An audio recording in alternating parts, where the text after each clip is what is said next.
Welcome to Market Academy's overview presentation of federal government procurement. With the current economic conditions, state, municipal, and federal dollars are being spent in an effort to drive the U.S. economy.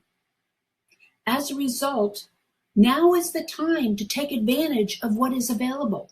This information webinar will provide you with the basic knowledge or overview of how the federal government procures products and services and how you can become involved. If you have questions, please put them into the chat box and I will address them through the program. So let's get started. So federal contracting is one of those elusive scenarios that has consistently been misjudged, especially among small business owners. In actuality, the U.S. government spends billions of dollars annually contracting with private entities to procure services or products from small businesses just like yours. So, you don't believe me? Many of the misconceptions of federal contracting, like slow pay, difficulty qualifying, and low bid competitiveness are true to a degree and reserved for those with a great deal of experience in federal contracting. However, as we work through this webinar, we will show you that this is not the case in all situations. The federal government has what's called the No-Bid program that allows small business owners like yourself to participate without having to compete. Additionally, the No-Bid program addresses many of the aforementioned misconceptions about working with the federal government. The state and municipal side of the equation has its own set of rules and procedures. But for this presentation, we are focusing on the federal side. It really all boils down to understanding the different procurement programs, who will need to build relationships with, and how you can qualify as a vendor. That's what we're here to discuss over the next 40 minutes. So let's talk about some of the pros and cons to federal contracting. On the pro side, the government has always paid well. After all, they are the largest client a company can have in their portfolio. The hours are flexible, but deadlines are not. The first rule of thumb when working with the public procurement system is that deadlines are set in stone and adhered to. Contrary to public opinion, government contracting is not hard to get if you know where and who to go to. No-bid contracting eliminates the competition, hence the no-bid title. If approached correctly, you can gain the experience needed to pursue the larger competitive bid projects down the road. Federal government contracting provides a stable environment. In fact, when times get tough, you're going to find that the government spends more dollars trying to pump more money into the economy. That's exactly what's happening right now. And finally, the idea that government is slow paying may be true to a degree on some larger contracts, but the smaller, no-bid contracts must be paid in 30 days or they suffer a severe penalty charge. On the con side are the strict regulations and guidelines that must be followed. As agents of the government tax dollars, they're held to extremely high standards and must account for all spending. As stated before, timeliness and reporting are critical to maintaining working relationships with the federal government. Although they are not the fastest to respond in return, patience is the key when working with the federal government. And speaking of relationships, working with the federal government involves more than building a relationship with one person. It involves researching who the buying agency is, who the program officers are, and finally, who the contracting officer is. The contracting officer is the only one who legally can enter into a contract on behalf of the buyer. Depending on the type of solicitation, competition can vary. 8A set-aside businesses provide the opportunity to minimize the competition within the competitive bid environment. However, no-bid contracts are sole sourced, and they eliminate the bid process altogether. This is the perfect way for small and micro businesses like you to gain experience in a non-competitive environment. The red tape, however, involved in government contracting involves following the strict guidelines required, not only when responding to requests, but also communicating progress once you have won an award. The government has specific guidelines on regular reports, financials, and resource management. Or a government shutdown is the only thing that will impact delivery schedules, payment schedules, and contract renegotiations. Although not common, there are times when Congress is unable to agree on budgeting numbers that could force a shutdown. And finally, nothing is more irritating than having someone looking over your shoulder all the time. However, because of the strict guidelines and red tape, you can expect this to happen regularly. It is for this reason that a PI or principal investigator or point of contact is required when working with the government. As you delve into the world of federal contracts, there is a 10-step process that should be followed to ensure that you position your company for a successful win. It begins with doing your homework.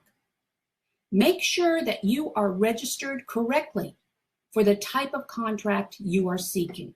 Search for the proper NAICS codes that match your offerings. And next, market your business to the appropriate agencies.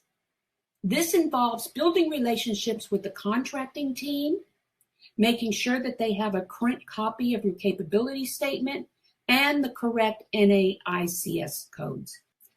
Target your efforts on the areas that need your service. Check out sam.gov to find the opportunities that fit your qualifications. And respond to RFPs, ITBs, and RFIs as needed, ensuring that you follow the scope and requirements to the T.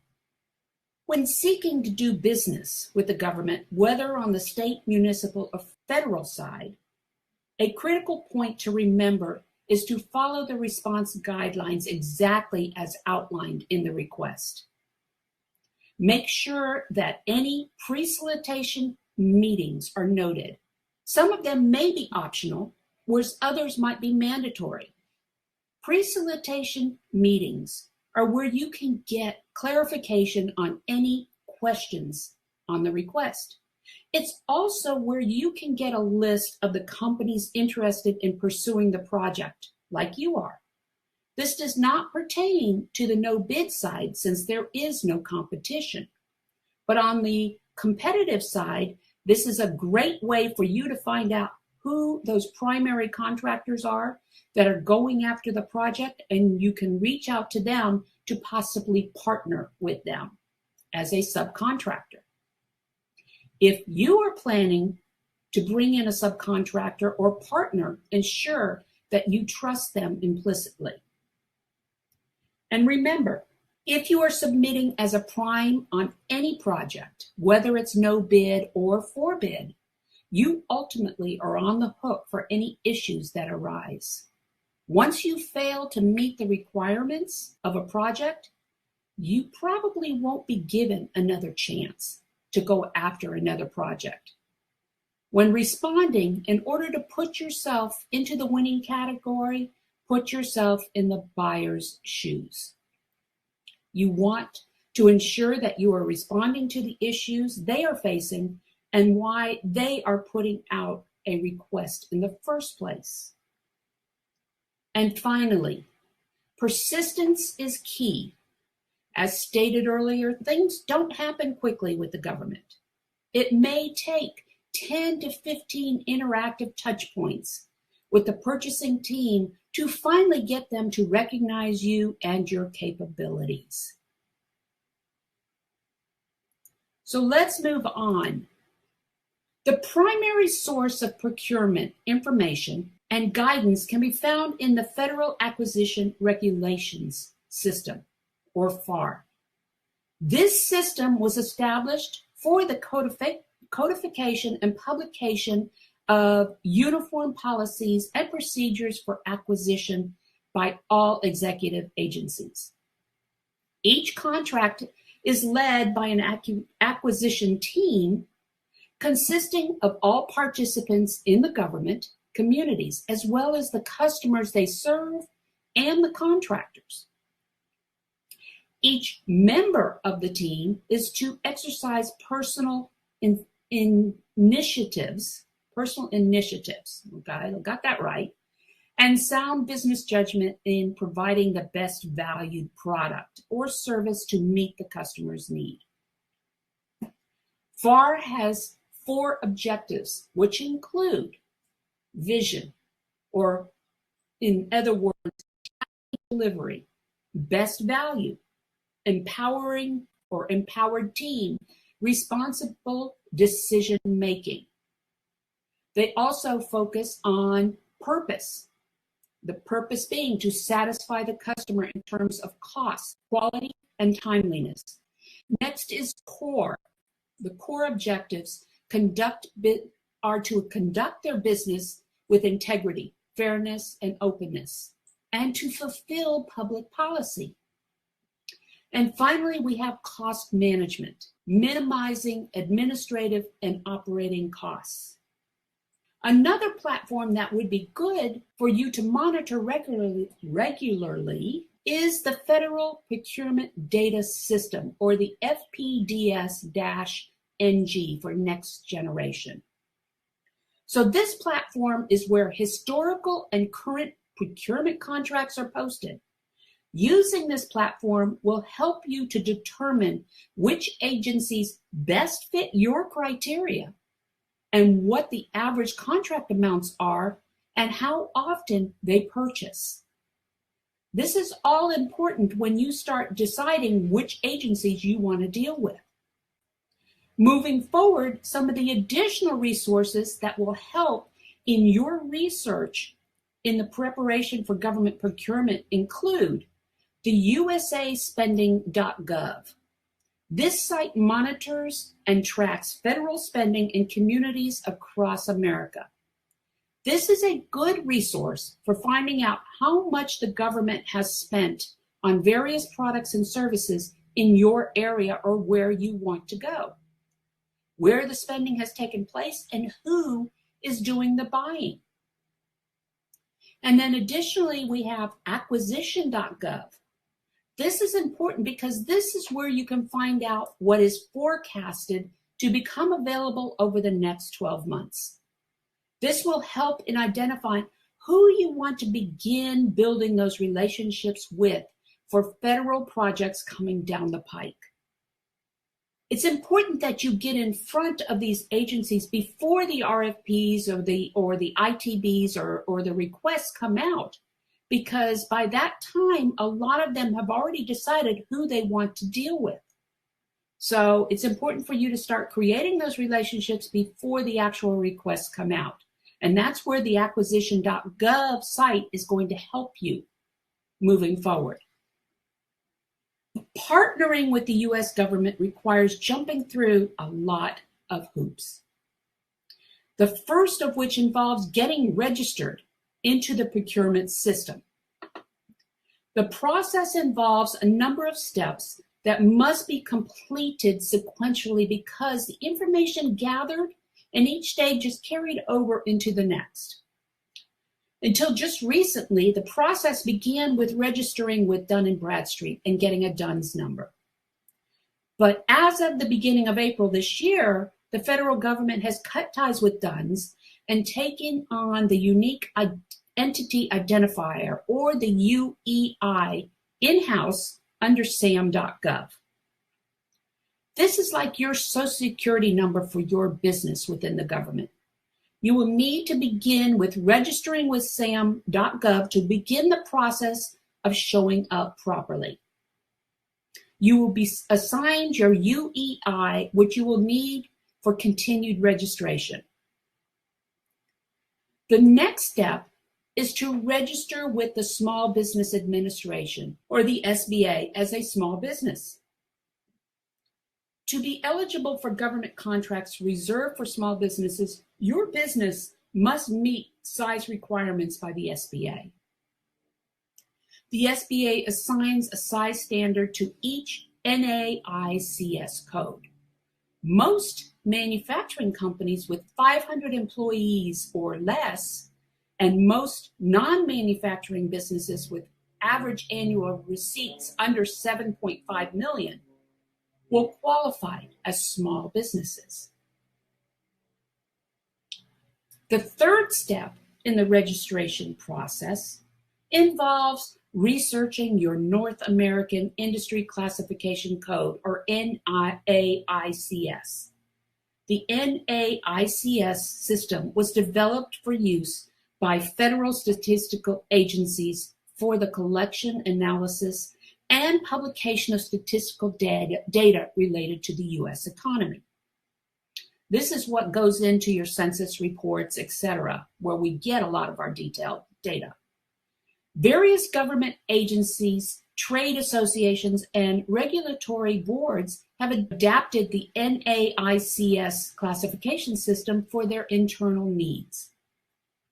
Some of these agencies post contract bids to any business within a given NAICS code, such as the SBA through the System of Award Management, or SAM. Other government entities may offer tax incentives to businesses with a given NAICS classification.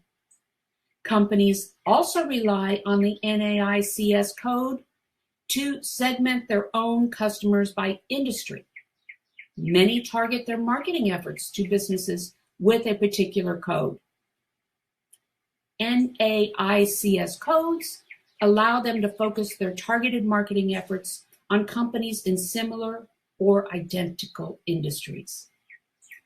By acquiring the NAICS information, we can gain a better understanding of your best customers and the industries that might best benefit from your products or services. The final step in the registration process is to complete the registration process through the System for Award Management, or SAM database. SAM is the clearinghouse for all government-sanctioned contractors. Through SAM, you will be able to certify that your business is eligible for contracts that are reserved for small businesses.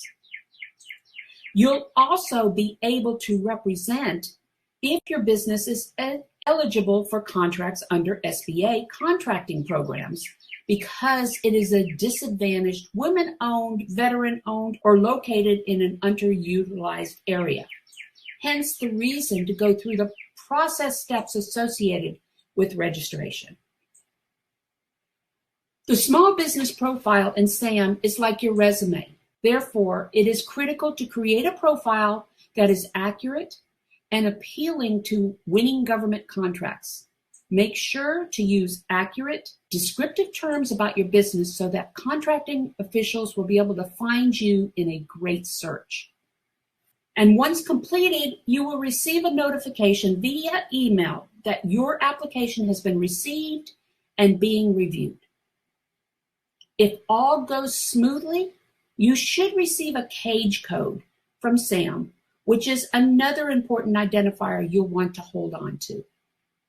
It's a lot of steps to go through just to qualify and show up properly, but it's important that you do, otherwise you won't be able to get into any of the programs with the federal government. So let's talk a little bit more about the minority certifications we've touched on just a little bit ago. Businesses that qualify for minority-owned business certification can take advantage of special perks, such as government grants, contracts, and programs, as well as unique opportunities that can help them grow.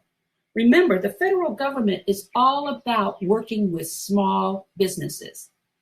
Now, their qualification of small businesses are generally 500 employees or less, which is an advantage to you, but small businesses are generally going to be those that are, say, 50 employees or less, or 100 employees or less. So don't think that, you're out of the running for some of these projects just because you happen to be a 1 or 2 person operation, because that's not the case.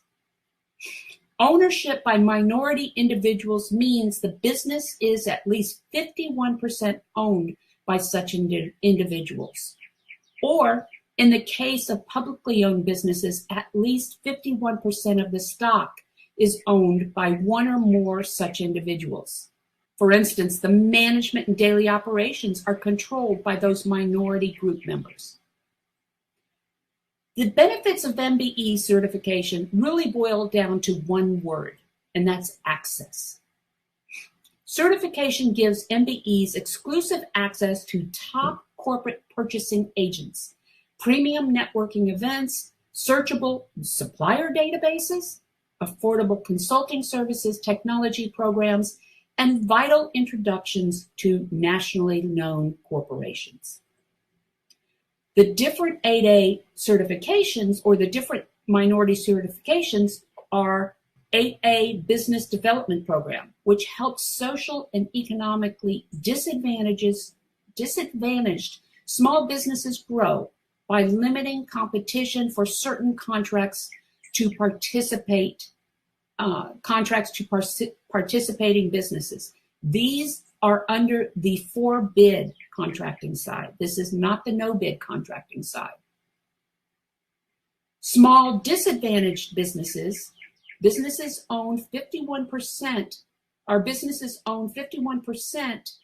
by socially and economically disadvantaged individuals. For example, ethnic nationals or disabled business owners.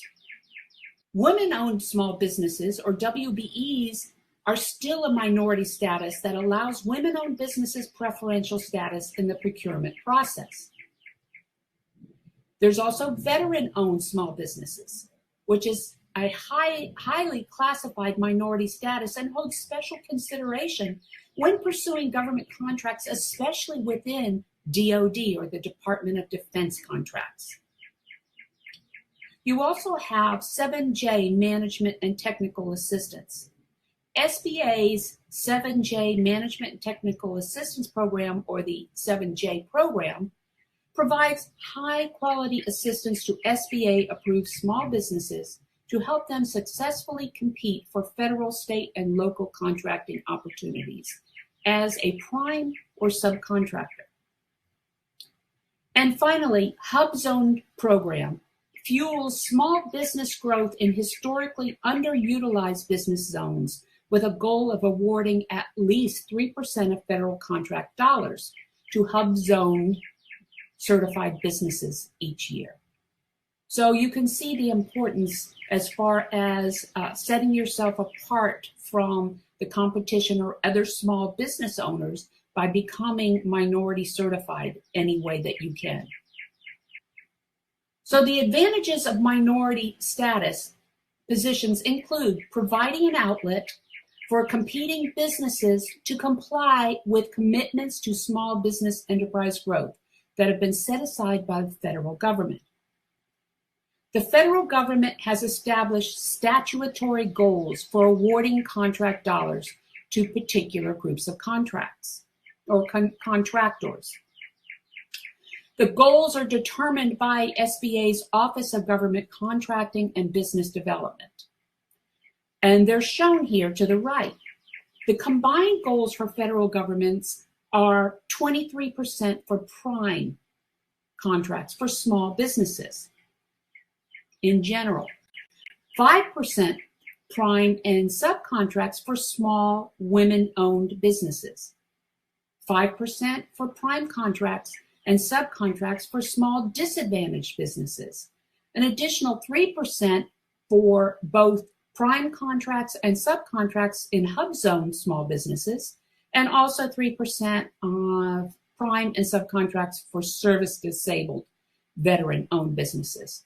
What's important to notice here is the minority status that you can take advantage of if you happen to be a disabled veteran along with a disadvantaged business, meaning you are disabled and you're also veteran owned. You can take advantage of 8% of the percentages for minority, which oftentimes will put you in a better position for some of these contracts.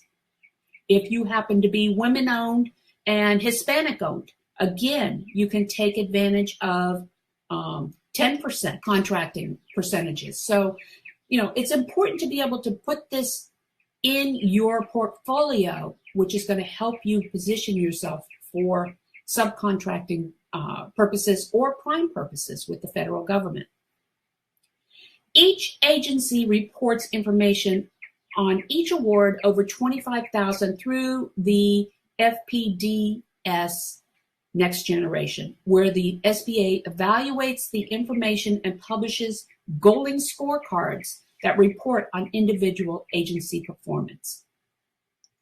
Any agency that falls or fails to meet the minimum goals must justify the reasoning and present a plan for correcting the issue. So let's talk a little bit about the relationships that are going to be involved in getting yourself in front of these procurement programs. Government contract management involves establishing and maintaining formal business relationships between government agencies and the private sector contractors who supply them goods and services. Working in this field typically requires specific knowledge and expertise. So managing government contracts is a lesson in diplomacy and regulatory insight, which is what we are all about with Market Atomy. While government agencies can adjust the terms or scope of a project while it is active, the contractor has the right to adjust the contract price and schedule accordingly. The contracting officer, or the CO, is a person who can bind the federal government to the United States to a contract. The CO works closely with the customer or buyer to manage the procurement process. This might be agencies such as the Navy or the Army or FBI or any of these federal agencies. He or she holds the warrant that allows them to negotiate on behalf of the U.S. government. Only COs may execute, modify, or terminate a contract. The contract oversight team is responsible for all aspects of the contract procurement process. This includes procurement planning, procurement method determination, vendor solicitation, contract information and reward, and the overseeing the contract management process. The oversight team generally is comprised of the following. You've got the contracting officer, or the point of contact for the government. This individual is the lead on the government side. He or she has the authority to contract for the government. The contract officer representative is her assistant. This is the individual chosen by the CEO to assist with the contracting responsibilities on the government's behalf. Generally, this is the individual who's going to be interacting with the contractor or the contractor's PI. Okay? The contractor is the performing partner in the contractual relationship, and the principal investigator or the PI is the individual responsible for ensuring that the contract is carried out according to the requirements outlined. The PI is the primary point of contact between the government and the business. Now, it's important to understand that when we are talking about the contracting team or the oversight team, we are not talking about the fact that you're only going to be dealing with the contracting officer. You're going to begin your relationship process with the agencies or the buyers, which could be the agency of the Navy or the Army, or it could be just about anybody who contracts for products or services through the federal government. And that's why it's important for you to do your research in obtaining and narrowing down the agencies that you want to be create relationships with. So just like the private sector, the government purchases goods and services in several ways. They buy from suppliers who meet certain qualifications using standardized buying procedures and rules outlined in the FAR, or the Federal Acquisition Regulation. There are 5 primary ways that the government procures products and services. It's not the only ways, but these are the 5 primary ways. First, you have micro purchases. These are government purchases of individual items under $3,000. Each government buys do not require competitive bids. Such government buys do not require competitive bids or quotes, and agencies can simply pay using a government purchase card or credit card without the involvement of a procurement officer. Now, the second one is simplified acquisition process. Now, this is the streamlined way for agencies to solicit and compare bids valued at over $3,000 and under $150,000. It requires less documentation and involves fewer approval layers than typical government contracts.